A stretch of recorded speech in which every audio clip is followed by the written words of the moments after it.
When I grew up, I always thought about the big four. I actually didn't hear about the big three until a lot later when I started watching anime, but then when I searched it up, a lot of people will say the big three. But I still think about the big four more than the big three. And here's the thing. I would say yes. I would say both sides are kind of right. I mean, we're talking about two different things though. One is talking about history, and the other is talking about feeling. I think the difference matters more than people realize, not just for the classic era, but where the shonen is right now. So let's talk about it. The big three, Naruto, Bleach, One Piece, that term wasn't invented by a studio or a publisher. Western anime fans came up with it in the early to mid 2000s to describe something that had never really happened before. Three manga, all running simultaneously in Weekly Shonen Jump, all dominating sales, all airing hundreds of episodes, and all flooding into the West through Toonami and early internet piracy at the same time. The overlap is what made it the big three. It wasn't about quality or popularity, it was about timing. These three shows existed in the same window, fed the same audience, and basically carried the Western anime boom on their backs. But where does Dragon Ball fit?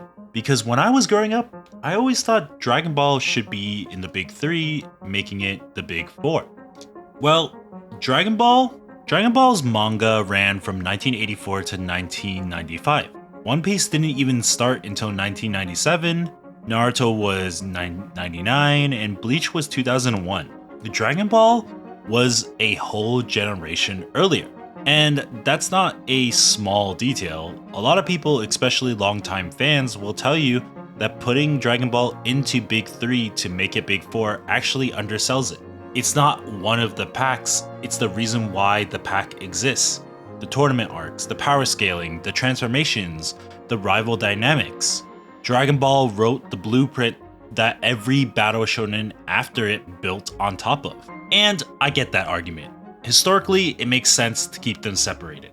But I'm gonna be honest, that's not how I grew up and now how I experienced it.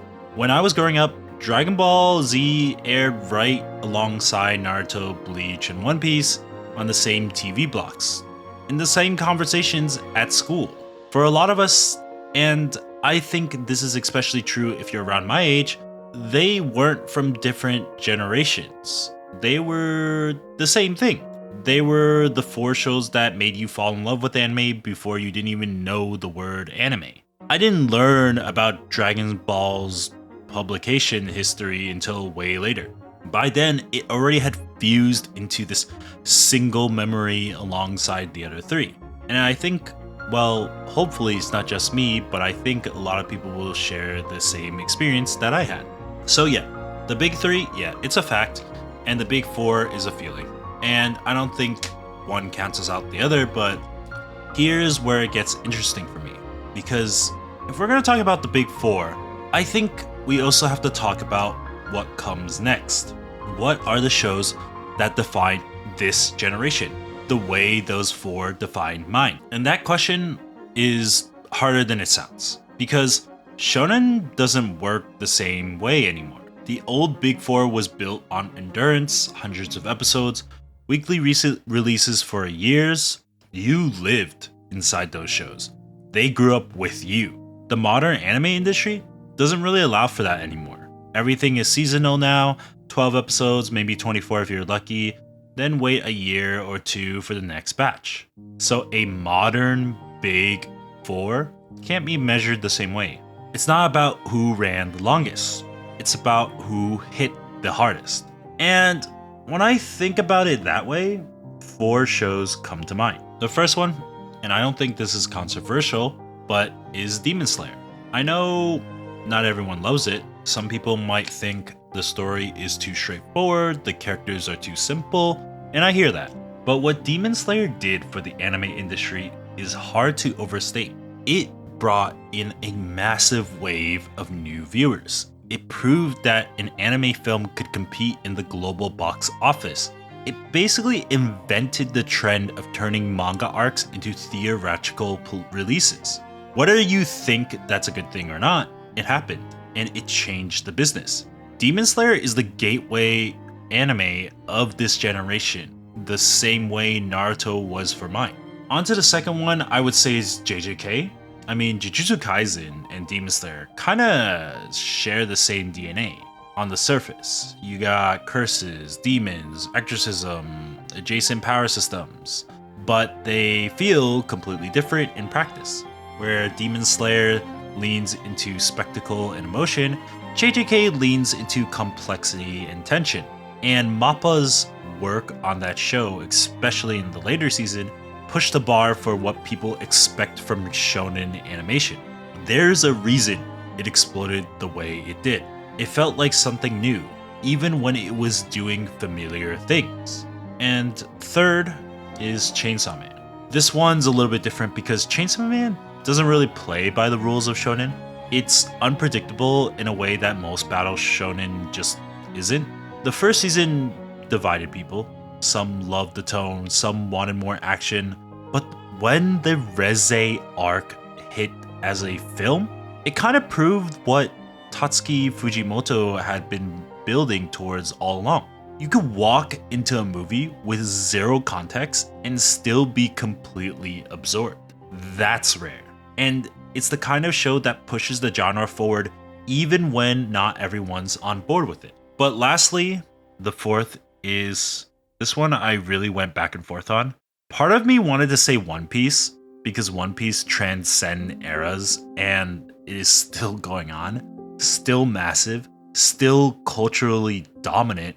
But if I'm being honest with myself and I'm really trying to capture the new era, I think the fourth spot belongs to My Hero Academia. Now, I know I can feel some of you pulling away, but hear me out.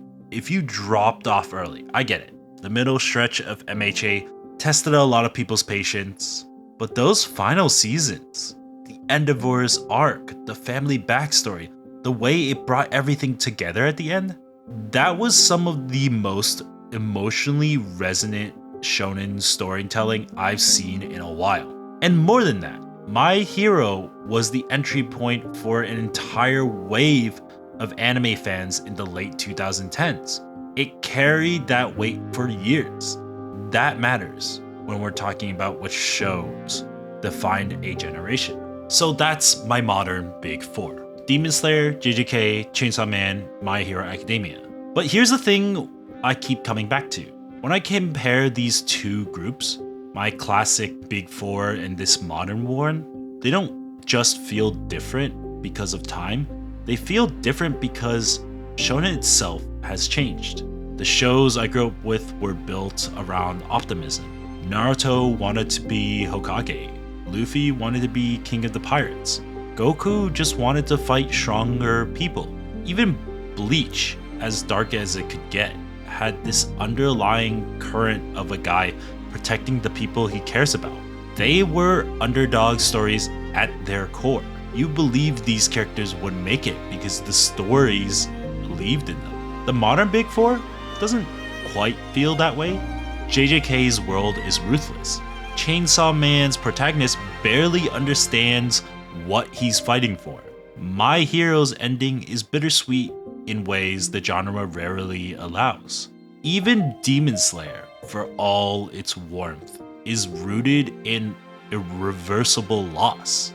These stories are darker, more complex, more willing to let things hurt without offering a clean resolution. I don't think one approach is better than the other, but I do think that shift says something about what each generation needed from their shonen. The old Big Four told us we could be anything. The new Big Four tells us the world is complicated, and that's okay. And maybe that's what a Big Four really is. Not just the most popular shows, not just the highest grossing or best animated, it's the handful of stories that an entire generation shares a common ground. The ones where you can reference with a stranger and immediately know you speak the same language. Dragon Ball, Naruto, Bleach, One Piece. Those were mine. Demon Slayer, JJK, Chainsaw Man, MHA. Those are happening right now. The names change, the tone shifts, but that feeling of finding your shows, the one that made you care about this medium, I don't think that ever goes away. So thanks for watching, and I'll see you in the next one. Peace.